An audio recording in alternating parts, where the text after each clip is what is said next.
Your Steve Jones Show podcast is loading now. The Steve Jones Show podcast is sponsored by Sunbury Motors, North 4th Street in Sunbury, and Sunbury Motors Kia, routes 11 and 15 in Hummel's Wharf. About a year ago when Texas and Oklahoma went, and it looked like they were going to go to the SEC, which then came to fruition, we had Rich Scarcella on the show, and the two of us basically said, well, if the Big Ten were to do it, you needed to hit a home run with somebody like USC and not go after Iowa State. And here it is a year later, and we're talking about it. Rich, welcome back to the show. Great to have you with us. Hey, Steve. How are you? Doing well. Everyone thought the Big Ten TV deal would be done right around Memorial Day, and then now it's taking a lot longer. I think we now know why it's taking longer. Yeah. It's what a coincidence that the Big Ten is negotiating a media rights deal at the time this news breaks today. I'm still somewhat surprised by it initially, I guess, but when you think about it, it makes a lot of sense. And just the idea of the Big Ten having television market from coast to coast is it's just incredible when you think about it. It really is. But of course, Steve, as you mentioned, this comes down to money. I just read this in the LA Times. Pac-12 media rights fee or rights revenue for the fiscal year 2021, $344 million. Big Ten, same fiscal year, $680 million, which obviously is going to get larger and larger if you add USC and UCLA.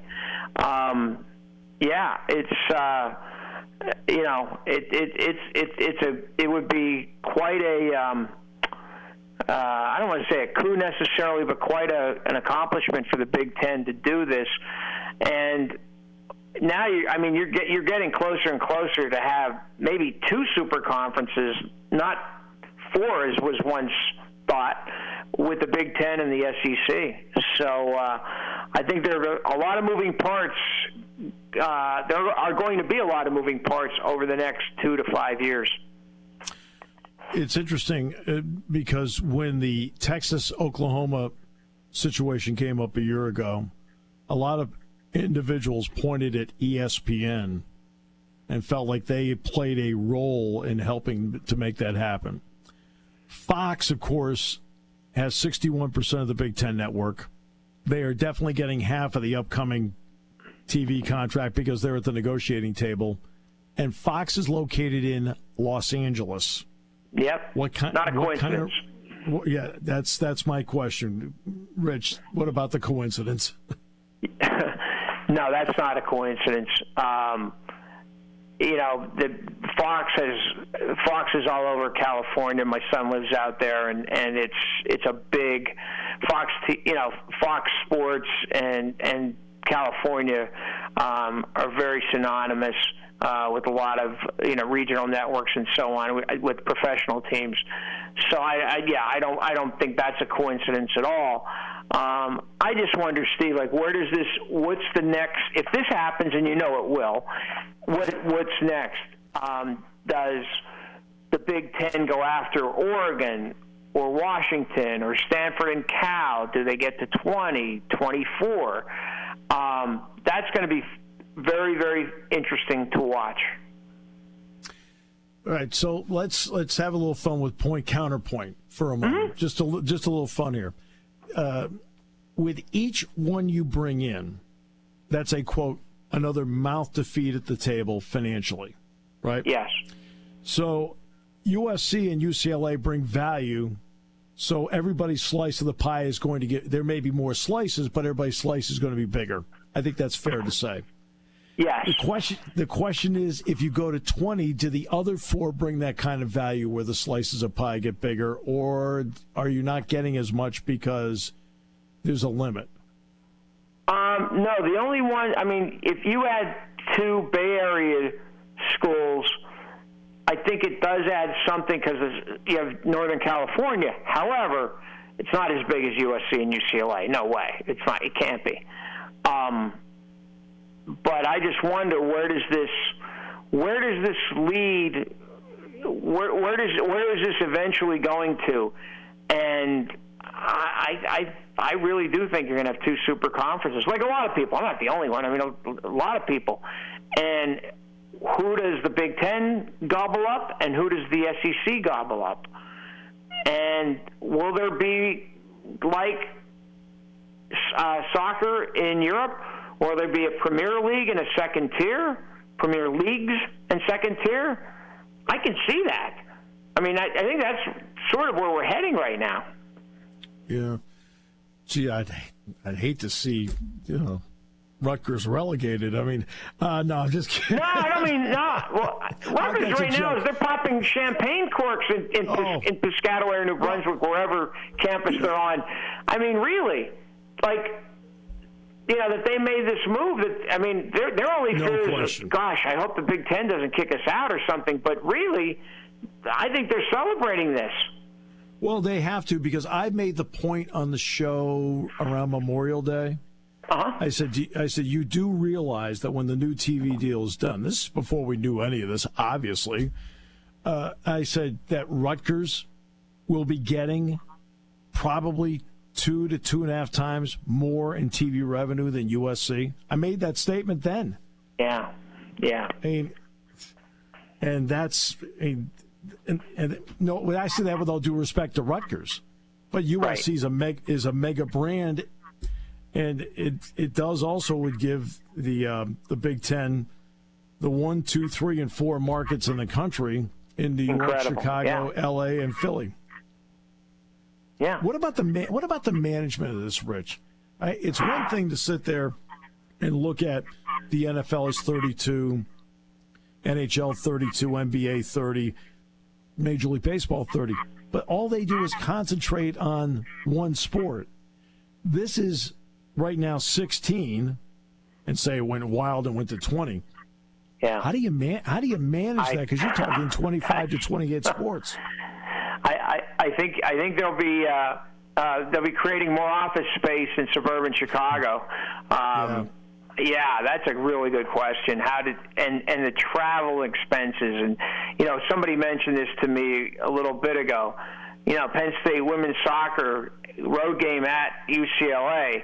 Well, it wouldn't be just at UCLA. If they're going that far, they're playing 2 games, and that's the sort of thing, the travel involved. But in a way, USC and UCLA, they got to get on a plane to go everywhere else in the Pac-12. So, I mean, how far is Utah and Colorado? How far a flight is that compared to Minnesota and Nebraska? It's not that much further, really. Right. The flight but that'll be really interesting to see how that all plays out. The flight to Seattle and Pullman. That's a long flight. Is that closer than a flight to Nebraska and Iowa and Minnesota and Wisconsin? I don't know. There's not that much of a difference. This is this is really interesting. I'm thinking way back when you and I were still around. We were around still when Penn State joined the Big Ten. Who would have thought that it would have led to this 30 years later, 33 years later? I literally was about to bring that up next. Literally. Yeah. Because we're sitting there in 1989. Uh-huh. They make the announcement, June 4th, 1990. It gets approved. Yep. And in my lifetime, I never thought we would see the movement that we have seen in the last 12 months, let alone recent years. Yeah. I mean, who would have thought in 1990, when they formally was approved, that the Big 12 would also include Nebraska, Maryland, Rutgers, USC, and UCLA. Yeah. It's really fascinating, and it's all about the money. It's all about money. Where TV markets, media rights, everything, and this is. I hate to say this. This is a home run for the Big Ten. It is. I mean, I don't want to overstate this too much, but it is. When you, like you said, the top 4 television markets in the country, you have, and television coast to coast. Yes. It's really fascinating. It is fascinating. The Pac-12 network has been, unfortunately, a financial disaster. It just has not delivered what they hoped. And for USC and UCLA, they've got to be looking around. They want to compete. I mean, obviously they have big alumni bases, but the television money is what stabilizes you. And the fact is, you're looking at the potential of between, I don't know, 70 and 100 million per school based on the length of the contract and negotiations.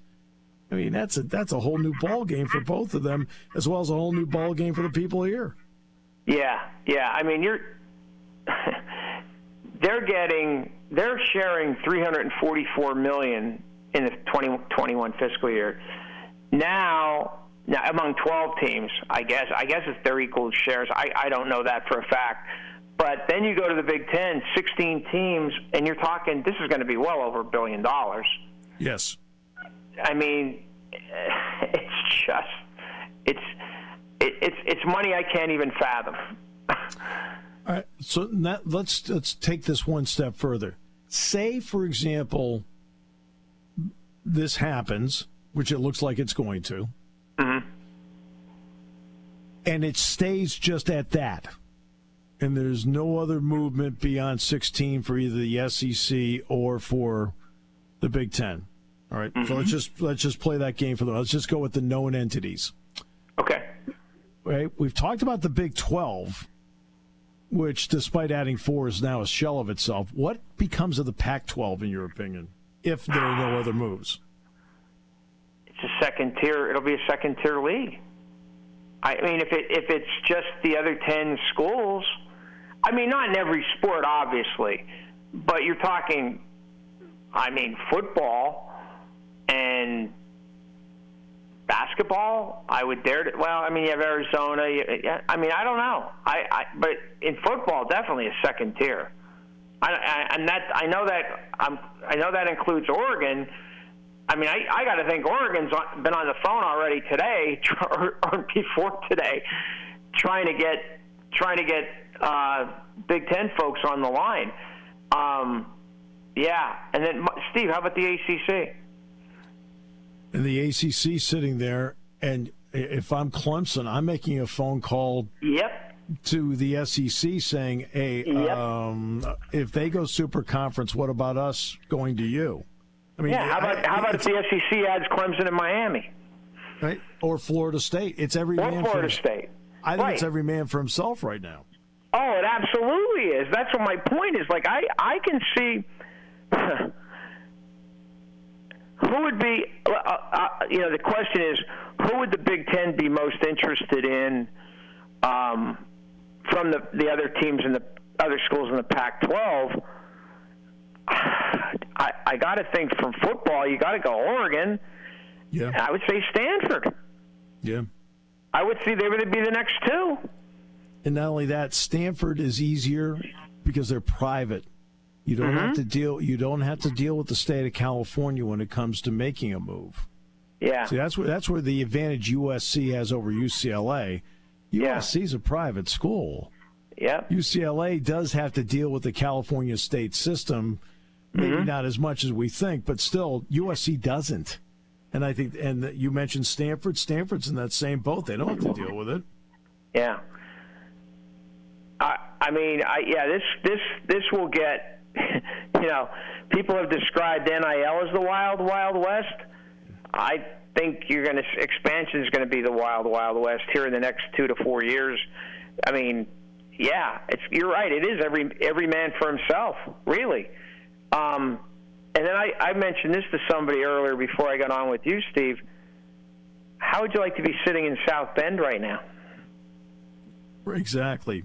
And you're right now locked into an ACC contract through 2036. Yeah. Yep. And you had an opportunity. 1999. Yep. 23 years ago. You had a golden opportunity. Yep. to join the Big Ten. And I just wonder, what's going on there, under the Golden Dome today with this news. Very interesting. Yeah, it's gonna really it will. I mean, this changes college landscape. Just adding USC and UCLA, and then obviously earlier Oklahoma and Texas going to the SEC. But I think going forward, it's going to be a dramatic change in the landscape of college athletics. I think there's going to be a lot of movement. I don't know. Some teams it'll be good. Some schools it will benefit, and others won't. As the old saying goes, may you live in interesting times. I think it's safe to say we are.